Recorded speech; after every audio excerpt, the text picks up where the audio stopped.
What has been that common thread in the cybersecurity industry that has changed the telecom industry as well?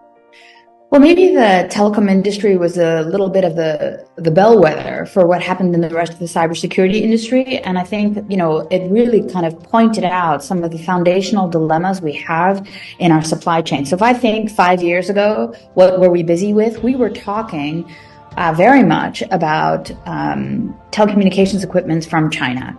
And how do we know that what we're getting hasn't been manipulated in any way? So we had so many concerns around that supply chain security. And you see this is a foundational theme now in cybersecurity for the entire industry, not just telecom, but every single industry. And if you take a look at what's happening and being driven out of the United States, with cybersecurity objectives at the front and forefront of all of the White House's executive orders, then you'll see that it really is so important what we're getting from our supply chain security.